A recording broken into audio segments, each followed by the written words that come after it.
గోపీజనోద్ధరణ గోవింద గోవింద. భక్తజన సంరక్షక గోవింద గోవింద. శిష్ట పరిపాలక గోవింద గోవింద.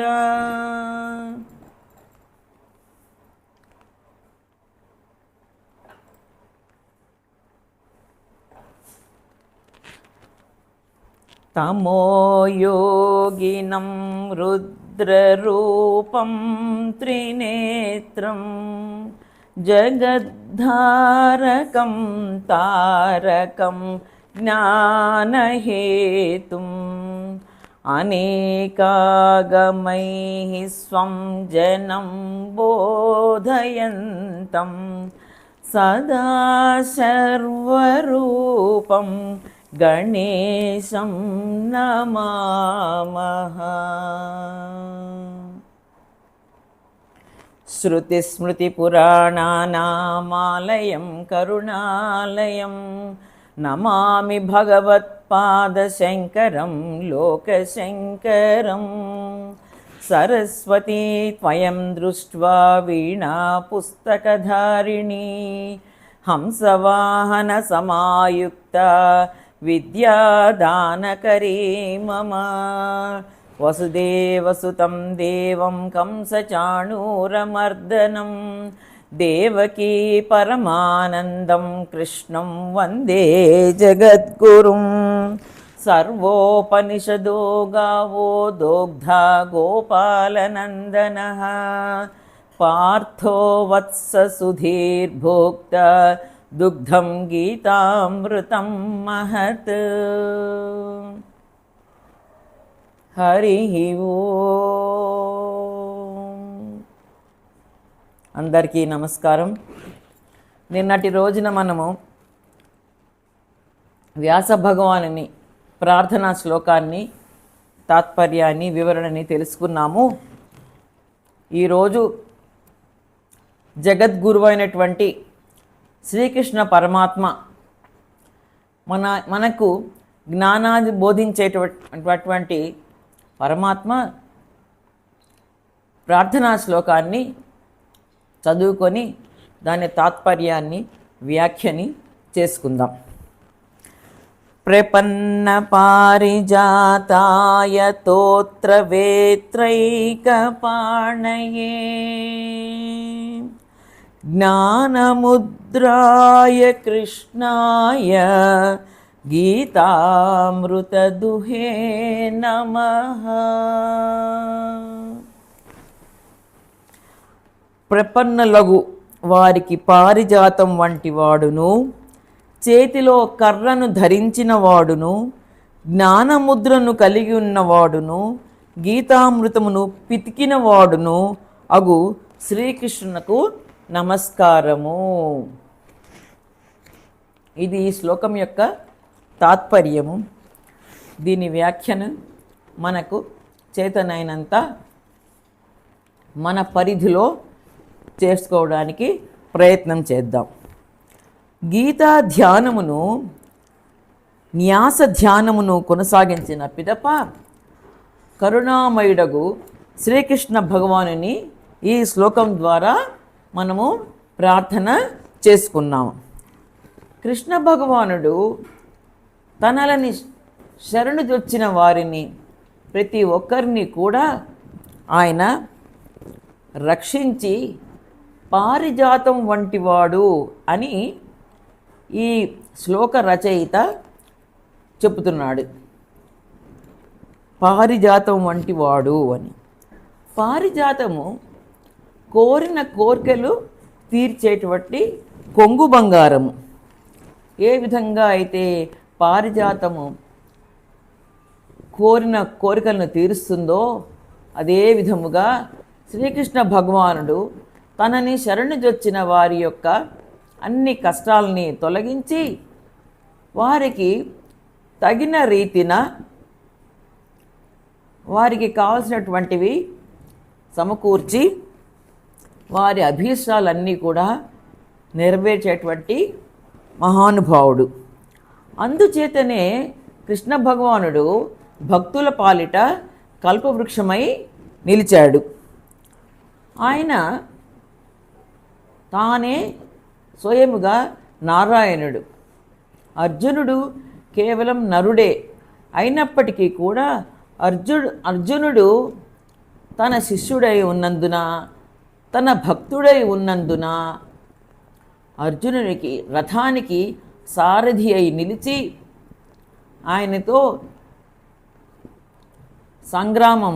కురుక్షేత్ర సంగ్రామము చేయించి ఆయనకి విజయము చేకూర్చినటువంటి మహానుభావుడు. అర్జునుడికి మాత్రమే కాదు, కుచేలుడు తన చిన్ననాటి స్నేహితుడు, పరమ పేద బ్రాహ్మణుడు, కేవలము 2 గుప్పిట్ల అటుకులు తాను స్వీకరించినంత మాత్రంలోనే సకల ఐశ్వర్యాలు కూడా కుచేలునికి అందించినటువంటి గొప్ప మిత్రుడు. కుబ్జ పూర్తి కూడా ఆమె గూనిది శరీరము, ఆమెకి ఏమాత్రము కూడా నిటారుగా నిలబడలేనటువంటి శరీరం కలది. అటువంటి కుబ్జను ఆయన తరింపచేశాడు. ద్రౌపది విషయానికి వస్తే కౌరవుల సభలో అందరి పెద్ద మనుషుల మధ్య ద్రౌపది వస్త్రాపహరణం చేయబడుతున్నప్పుడు ఏ ఒక్క పెద్దలు కూడా దుర్యోధనుని నిలువరించలేకపోయినప్పుడు ఆ ద్రౌపది తన భర్తలను కూడా కాదని కేవలం ఆ పరమాత్మనే పూర్తిగా శరణుజొచ్చి ఆవిడ తన మానాన్ని కాపాడుకున్నది. అటువంటి సమయంలో ప్రత్యక్షంగా ఆ పరమాత్ముడు ప్రత్యక్షంగా లేనప్పటికీ ఆ ద్రౌపది మానాన్ని రక్షించి కాపాడినటువంటి మహానుభావుడు ఆ శ్రీకృష్ణ పరమాత్మ. ఇక గోపికల విషయానికి వస్తే గోపికలు గోపబాలురు పూర్తిగా చదువు సంధ్యలు లేనటువంటి కేవలము గోవులను కాచుకునేటువంటి వారు. ఏ రకంగా కూడా పాపము వారికి ఏమీ తెలియని వారు అయినను వారు ఆ కృష్ణ పరమాత్మని సంపూర్ణంగా నమ్మి ఆయనతో తిరిగి ఆయనతో కలిసి ఆటలాడి పాటలు పాడి ఆయనతో తిరిగినందుకు ఆయన వారిని సంపూర్ణంగా రక్షించడం కాదండి, తరింపజేశాడు. అటువంటి పరమాత్మ శ్రీకృష్ణ భగవానుడు. అందుకే ఆయన భక్తుల పాలిటి కల్పవృక్షము అని మనము చెప్పుకుంటున్నాము. ఆ పరమాత్ముడి చేతిలో ఒక కర్ర, ఎప్పుడూ ఒక కర్ర ఉంటుంది. ఆ కర్రతో ఆయన గోవులని కాచాడు, దారి తప్పే పశువులని కాచాడు. అదేవిధంగా ఈ మానవులంతా కూడా ఈ సంసార జీవనంలో దారి తప్పి పరిభ్రమించుతూ ఉండడం వల్ల ఆయన తన కర్రతో వారిని అదిలించి సన్మార్గంలో పెట్టడానికి ఆయన ఎప్పుడూ సిద్ధంగా ఉంటాడు. అది ఆ కృష్ణ పరమాత్మ మనకు చేసేటువంటి అత్యంత చెప్పుకోదగ్గ మేలు. భక్తులను ఆశ్రయించిన భక్తులందరినీ కూడా హృదయంలో నిలుపుకొని వారి హృదయాల్లో ఆయన నిలిచి, భక్తుల హృదయాల్లో ఆయన నిలిచి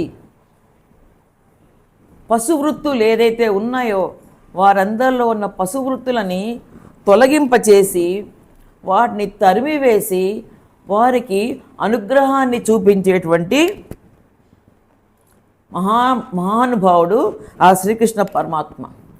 మనలో ఉన్న అర్షడ్ వర్గాలని, కామక్రోధాలని అన్ని ఆంతర్యం నుంచి తరిమివేసి మన హృదయాన్ని నిర్మలపరిచేటువంటి పరమాత్మ ఆ శ్రీకృష్ణ భగవానుడు.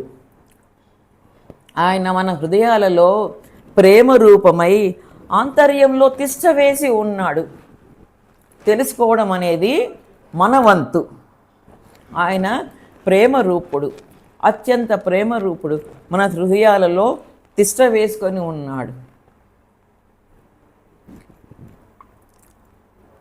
మనలో ఉన్నటువంటి వాసనా బలాలు ఏదైతే ఉంటాయో, పశువాసనా బలాలు. పశువాసన అంటే ఏంటండి? పాశం వేసి బంధించేది. అంటే ఈ శరీరమే నేను అనే ఒక అహంకారము అనేటువంటి ఒక పాశము, నావారు అనే మమకారం అనేటువంటి ఒక పాశము. ఈ రకమైన పాశాలతో మనం బద్ధులమై ఉండిపోవడము వల్ల మనము అనేక కష్టాలు పాలవుతున్నాము. భగవంతుడు తన చేతిలో ఉన్న కర్రతో మనల్ని అదిలించి మన లోపల ఉన్నటువంటి వాసనా బలాలని పూర్తిగా తొలగింపచేసి మనల్ని తనలో కలుపుకోవడానికి ఆయన అన్ని కాలాల్లో సిద్ధంగా ఉంటాడు.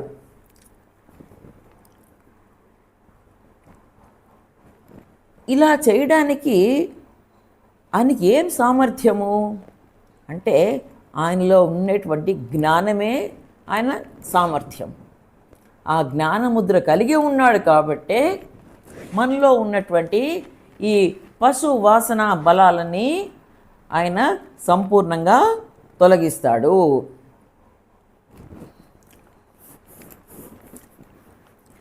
ఈ జ్ఞానముద్ర అనేది తన చేతి వేళ్ల ద్వారా తెలియజేస్తున్నాడు. తాత్విక ప్రదర్శన, సంజ్ఞా ప్రదర్శనం, చిన్ముద్ర అంటే అద్వైతం. నీవు నేను ఒకటే, నీవు తెలుసుకోలేకపోతున్నావు.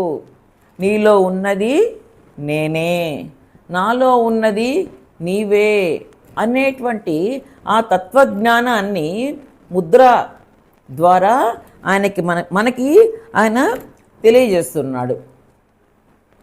ఆయన ఒక శ్లోకంలో భగవద్గీతలో చెప్పాడు, ఈశ్వర సర్వభూతానాం హృద్దేశేర్జున తిష్టతి భ్రామయన్ సర్వభూతాని యంత్రారూఢాని మాయయా. అంటే ఈ ఈశ్వరుడు పరమాత్మ మన హృదయంలో తిష్ట వేసుకొని ఉన్నాడు. ఈ హృదయంలో ఆయన నివాసం ఉన్నాడు. ఆయన ఉండి ఏ రకంగా అయితే యంత్రము తిప్పుతూ ఉంటుందో, ఇరుసుని మూలంగా చేసుకొని యంత్రము తిప్పుతూ ఉంటుందో, అదేవిధంగా పరమాత్మ మన హృదయాల్లో ఉండి మనందరినీ కూడా తిప్పుతూ ఉన్నాడు. భ్రామయన్ సర్వభూతాని యంత్రారూఢాని మాయయా, మాయతో తిప్పుతున్నాడు. ఆ మాయ మనకి అర్థము కావటం లేదు. మనం ఎందుకు తిరుగుతున్నామో మనకు తెలియడం లేదు. కానీ మనల్ని తిప్పేది మన హృదయంలో ఉన్నటువంటి ఆ పరమాత్మనే తన మాయ చేత మనల్ని తిప్పుతూ ఉన్నాడు.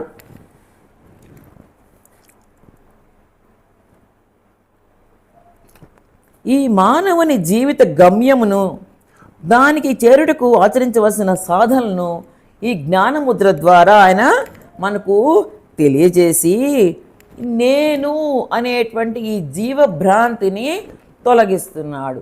ఇప్పుడు మనం చెప్పుకున్నాం కదా, అహం మమ, అహంకారము మమకారము, నేను ఈ శరీరాన్ని, ఇది నాది, నా వాళ్ళు, నేను నా వాళ్ళు, నా శరీరము, నా సంపద, నా అందము, ఇవన్నీ కూడా అహంకారం, అజ్ఞానం వల్ల మనలో కలిగేటువంటి లక్షణాలు. ఇవన్నీ కూడా మనలో, ఇవన్నీ భ్రాంతులు. ఇవన్నీ ఏది నిజమైనది కాదు, ఇది నిజమైనది కాదు అనే విషయాన్ని ఆ పరమాత్మ మన హృదయాంతరాలలో తిష్ట వేసి తన జ్ఞానాన్ని మనకి అందించి ఈ భ్రాంతిని మనకి తొలగించి మనము అహం బ్రహ్మాస్మి అనేటువంటి భావనని, అనేటువంటి సత్యాన్ని మనకు ఆయన తెలియజేస్తున్నాడు. ఎందుకంటే మనము ఈ ఇది ఇది చిన్ముద్ర, ఇది చిన్ముద్ర. అయితే ఈ వేలు కలవకపోతే ఈ చూపుడు వేలు ఎప్పుడు ఎదుటివారి తప్పుల్ని ఎంచుతూ ఉంటుంది. ఇది ఎప్పుడు బహిర్ముఖంగా ఉంటుంది, ఇది అంతర్ముఖంగా ఎప్పుడు ఉండదు.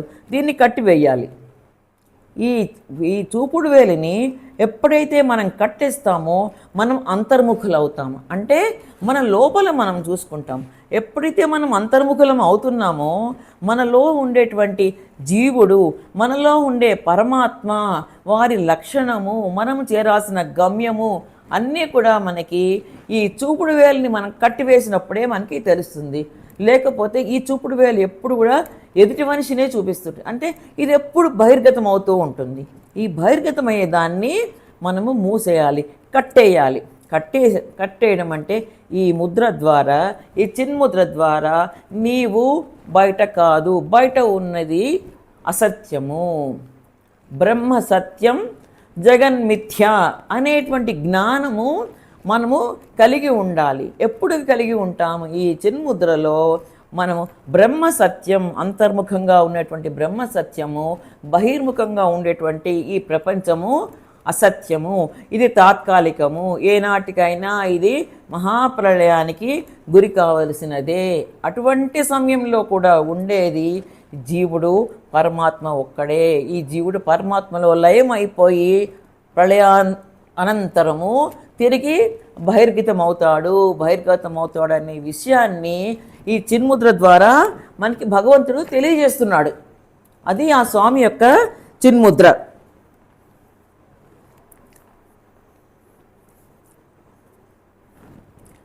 దీనికి ఇంకొక అర్థం ఏంటంటే జీవాత్మ పరమాత్మ, జీవాత్మ పరమాత్మ ఈ రెండు కలిసిపోవడం, అద్వైతం అయిపోవడం, ఒక్కడిగా మిగిలిపోవడం. ద్వితీయ వై భయం భవతి అని బృహదారణ్యకోపనిషత్తులో చెప్పబడింది. రెండు ఉన్నాయి అన్ననాడే మనకి భయం అన్నది ఉంటుంది. మీరు ఇంటిలో ఒక్కళ్ళే ఉండండి, భయం కలుగుతూ ఉంటుంది. ఎందుకు ఆ భయం? ఎందుకంటే ఏదో ఉంది, నేను కానిది ఏదో ఉంది. ద్వితీయ వై భయం భవతి అంటే రెండోది ఉంది అన్నప్పుడే మనకి భయం అనేది కలుగుతుంది. రెండు లేదు, బ్రహ్మైక్య సాధన ఒకటే, జీవము బ్రహ్మ ఒకడే. ఆ ఒక్కడే అన్న భావన, ఆ అద్వైత భావన ఏదైతే ఉందో అది మనలోని భయాన్ని పూర్తిగా తొలగించేస్తుంది. అది తెలుసుకోవడానికే పరమాత్మ చిన్ముద్రలో తన అంతరార్థాన్ని మనకి తెలియజేస్తున్నాడు. అందుకే దీన్ని జ్ఞానముద్ర అని అంటారు. దీనికి జ్ఞానముద్ర అని పేరు. దీన్ని మన అజ్ఞానాన్ని తొలగించి జ్ఞానాన్ని చేసేది కాబట్టే ఇది మనకి జ్ఞానముద్ర అయింది. దీని ద్వారా మనకి దేహము, ఇంద్రియము అనేటువంటి అభిమానాలు, మనస్సు అనే ఈ పూర్తి అభిమానాలు, ఇవన్నీ ఈ మూడు కూడా పూర్తిగా తొలగింపబడి పోతాయి. మనలో ఉండేటువంటి సత్వరజస్తమో గుణాలు, ఈ త్రివిధాలు కూడా తొలగిపోతాయి. ఈ మూల ప్రకృతి మనకి అందించినటువంటి మూడు గుణాలు, సత్వరజస్తమో గుణాలు, ఈ కారణంగానే మన ప్రతి ఒక్క చర్య జరుగుతూ ఉంటుంది. మన చర్యలన్నీ కూడా సత్వరజస్తమో గుణాలు. ప్రతిసారి కూడా ఈ మూడిట్లో ఏదో ఒకటి డామినేట్ చేస్తూ ఉంటుంది. సత్వగుణం ఒకసారి డామినేట్ చేస్తుంది, అప్పుడు రజో తమో గుణాలు కొంచెం తక్కువ స్థాయిలో ఉంటాయి. లేదా రజోగుణం ఎక్కువగా ఉన్నప్పుడు సత్వగుణము తమో గుణం తక్కువగా ఉంటాయి. తమో గుణం ఎక్కువైన నాడు ఈ రెండు కూడా పూర్తి తక్కువ స్థాయిలో ఉంటాయి. పూర్తి మోహంలో మనం అప్పుడు పడిపోతూ ఉంటాం. అయితే ఈ జ్ఞానముద్ర ద్వారా మనకి దేహము, ఇంద్రియము, మనస్సు అనే మూడు తొలగిపోతాయి. సత్వరజస్తమో గుణాలు మూడు తొలగిపోతాయి. ఎప్పుడైతే ఈ గుణాలు తొలగిపోతాయో మనకి గుణాతీత శక్తి అనేది భగవంతుడు ఏ విధంగా అయితే గుణాతీత శక్తి కలిగిన వాడో త్రిగుణాతీతుడు ఆయన, ఏ గుణాలు లేనివాడు ఆయన. అటువంటి సంపద మనకి కలగాలనంటే ఆ భగవంతుడు చూపించినటువంటి జ్ఞానముద్రని మనము పూర్తిగా అర్థం చేసుకునేటువంటి ప్రయత్నము చేయాలి.